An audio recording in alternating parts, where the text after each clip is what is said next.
જમ્મુ કાશ્મીર સાથે સારી કનેક્ટિવિટી અને વાહન વ્યવહારને સરળ બનાવવા માટે વંદે ભારત એક્સપ્રેસ ટ્રેન શરૂ કરવાની યોજના।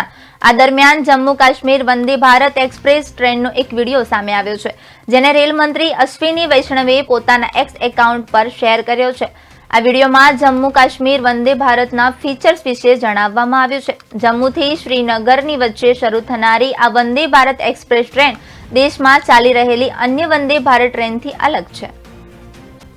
बहुत बड़ा सपना था देश का, जम्मू और श्रीनगर को जोड़ने वाली नई रेलवे लाइन का, जिसमें बहुत ही कॉम्प्लेक्सिटी है। 111 किलोमीटर की, तो बीच में एक सेक्शन है जिसमें 97 किलोमीटर टनल्स है और करीब 6 किलोमीटर ब्रिजेस हैं।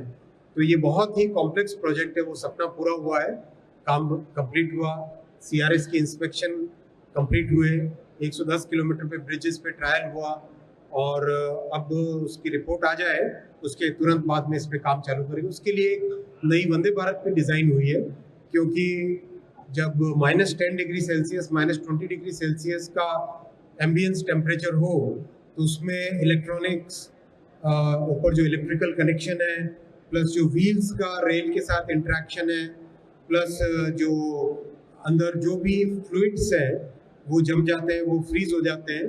उन सब चीज़ों पे ध्यान में रखते हुए एक टोटली नया डिज़ाइन भी किया गया है।